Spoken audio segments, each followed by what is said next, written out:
That night on The Tonight Show, Al Pacino pushed his chair back from the desk so fast it made a sound, a sharp scrape of metal on the studio floor. And Jimmy Fallon flinched. Not with fear, with the specific shock of watching a man who has spent 60 years controlling every room he has ever entered suddenly lose control of himself entirely. Al Pacino was on his feet before the chair stopped moving. His eyes were fixed on something in the middle of the audience, something Jimmy could not immediately locate, something that had taken every bit of composure this man possessed and simply erased it. His mouth was moving. No sound came out. He tried again. His lips formed the beginning of a word and then lost it. He stood at the desk of The Tonight Show in front of 300 people and a live camera, and he could not produce a single syllable, because the face he was looking at had stopped language entirely. Jimmy Fallon turned to find the face. When he found it, he understood.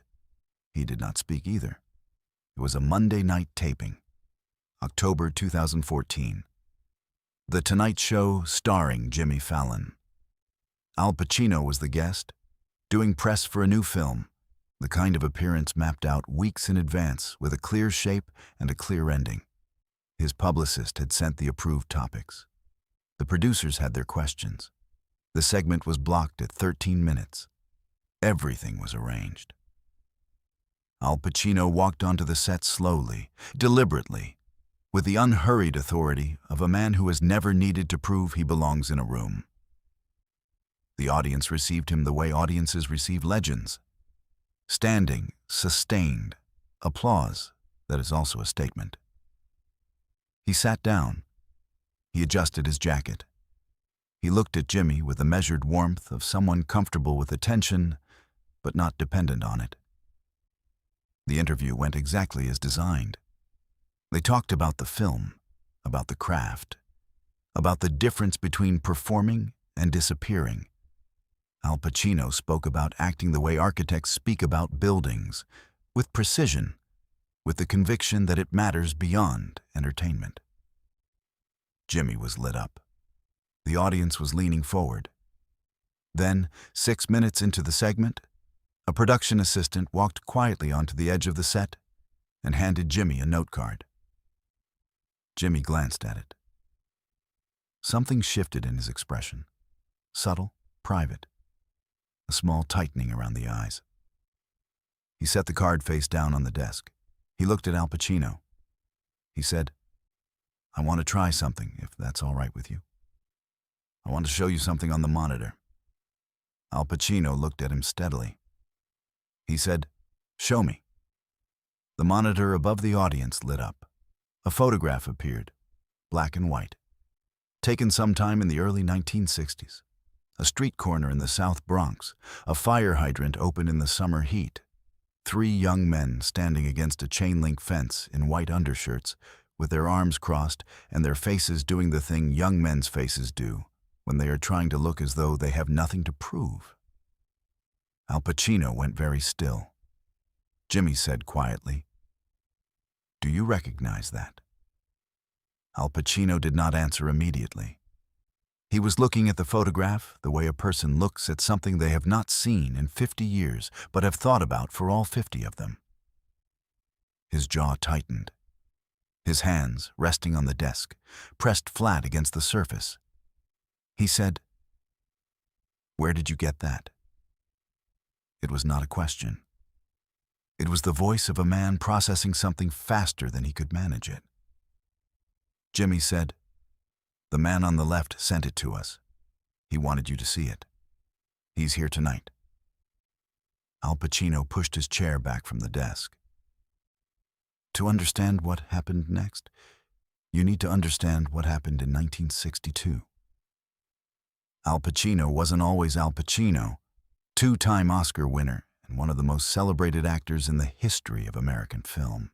In the summer of 1962, he was 22 years old and living in a single room in the South Bronx, $11 a week, from a landlady who left a boiled egg outside his door every Tuesday because she did not believe actors remembered to eat. He had dropped out of the High School of Performing Arts at 17. Rejected twice by the actor's studio. Odd jobs, messenger work, janitorial shifts, 1 week as a movie theater usher before he was let go for reading Tennessee Williams in the projection booth. He was not yet anything. He was a 22-year-old from the East Harlem tenements who believed, with the ferocity of someone who has nothing else to believe in, that he was supposed to be an actor, and who had not yet found a single piece of evidence the world agreed. That summer, he spent his free hours at a community theater in the Bronx called the Meridian Players, 80 folding chairs in a former machine shop on Willis Avenue. He had auditioned twice and been passed over twice. He went anyway, because it was the one place in his daily life where the conversation was about the thing he cared about. And he was hungry enough for that to sit in the back row and watch rehearsals he had not been invited to. The artistic director was a man named Frank Corsaro, no relation to the opera director of the same name. Frank was 53 years old, a former actor who had left performing in his mid-30s to direct community theater because he believed, without embarrassment, that the most important theater in America was not on Broadway. It was in the rooms where people came who had never been told the stage was for them. Frank had noticed Al in the back row. He watched him for 3 weeks, the way directors watch, which is less about what a person does than what they do when they think no one is looking. Al Pacino in the back row of a rehearsal he had not been invited to was the most present person in the room. His face moved with the scene. His hands responded to emotional beats half a second before the actors on stage reached them. He was not watching a rehearsal. He was living inside it from a folding chair 20 feet away.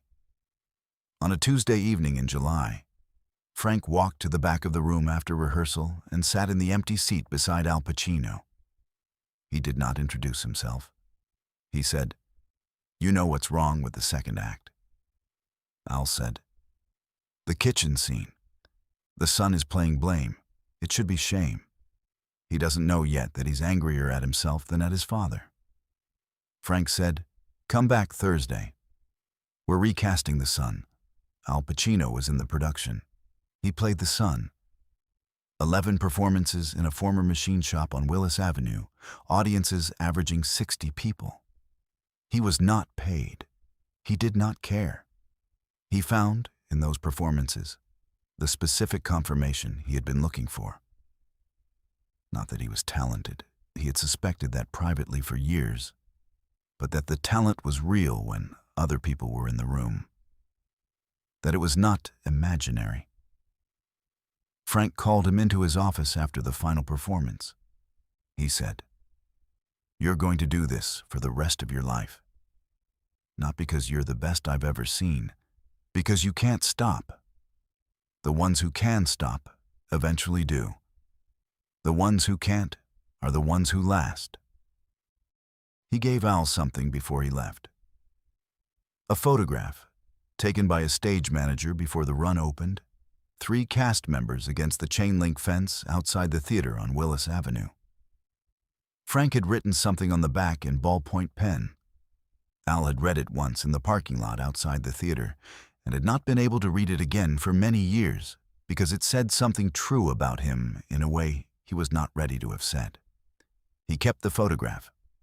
Frank Corsaro directed community theater in the Bronx for another 12 years before his eyesight began to fail. He retired in 1978 and lived quietly in the same neighborhood. He did not follow celebrity. He did not track careers. He directed plays in a machine shop and then he stopped and found that a life well lived does not require a famous witness to confirm it. He was 84 years old in October 2014 when he saw, on a television in the common room of his assisted living facility, an advertisement for Al Pacino's appearance on The Tonight Show. His daughter was sitting beside him. Frank said, "I gave him his first part in 1962 on Willis Avenue." His daughter picked up her phone. She'd sent the photograph as proof. The stage manager had taken it 52 years ago. Frank was the man on the left, young and squinting into the summer sun, arms crossed, trying to look as though he had nothing to prove. His daughter drove him from the Bronx that morning. He was in a wheelchair now, his eyesight reduced to shapes and light. He was wearing a jacket and tie because he was 84 years old and had grown up in a generation that dressed for things that mattered. He was seated in the center of the house, 5th row, head slightly tilted the way people with impaired vision listen, using the ears to do what the eyes no longer can. He had heard Al Pacino's voice for 6 minutes before the monitor lit up. Subscribe and leave a comment because the most powerful part of this story is still ahead. Behind the scenes, the production had made a decision no one told Al Pacino's publicist. The publicist would have said no. Surprises of this nature, emotional, unscripted, uncontrolled, are exactly what publicists are hired to prevent. The decision was made at the level of the show itself. Jimmy had been shown the photograph that afternoon, had read what Frank had written on the back, and had gone directly to the producer and said, "We're doing this." Frank's daughter had positioned his wheelchair at the end of the 5th row aisle seat. He could see shapes and light. He could not see the monitor when the photograph appeared, but he heard the room go quiet.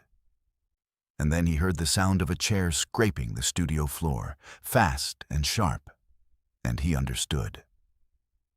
But this is the moment no one in the studio and no one watching at home ever saw coming. Al Pacino was on his feet. His mouth was moving without sound.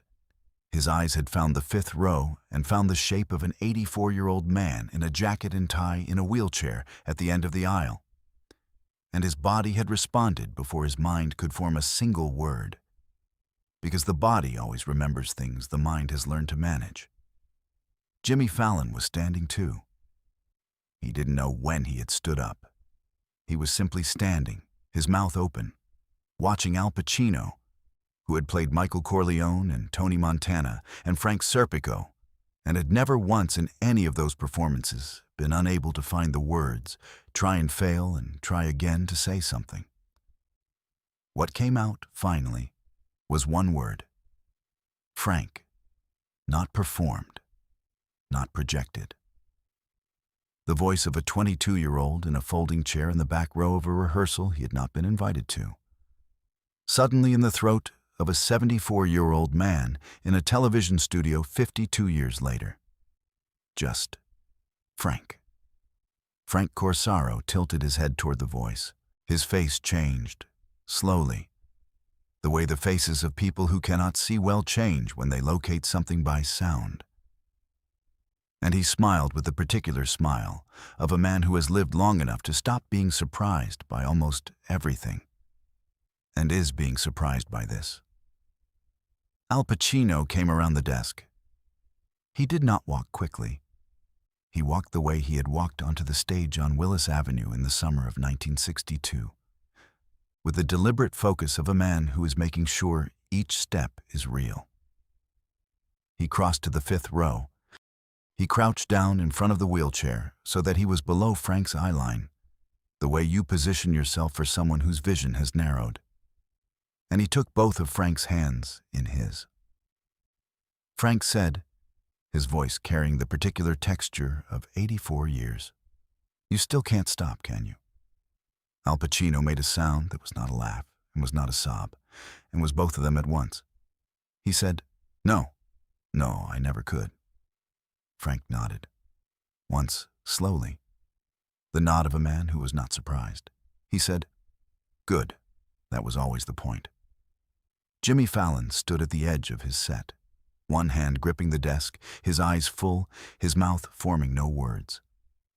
300 people in that studio had gone somewhere older and quieter than a television studio. The floor director had not moved in 3 minutes.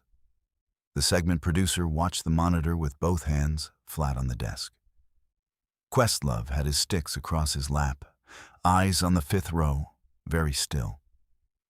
Nobody called time. Nobody cued the band. There was only this. Al Pacino reached into his jacket and took out a photograph. The original, creased and soft with age.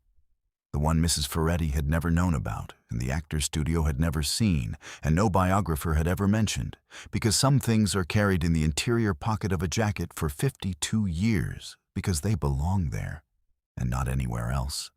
He placed it in Frank Corsaro's hands and folded the old man's fingers over it. Frank held it. He could not see it. He did not need to. He said, "I remember the day this was taken. You were terrible at standing still." Al Pacino laughed. A real laugh, fully arrived, unguarded.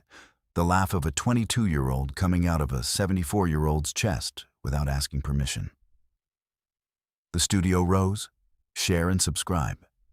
Make sure this story's never forgotten. Frank Corsaro's daughter drove him back to the Bronx that night. He did not say much in the car. He held the photograph in his lap, his fingers resting on it, the way you rest your hand on something you are not ready to put down. He passed away the following March at 85, in the same assisted living facility, in the same room where he had watched the advertisement on television and told his daughter, "I gave him his first part." In 1962, on Willis Avenue, Al Pacino was at the funeral. He sat in the back. He did not speak to anyone beyond Frank's immediate family.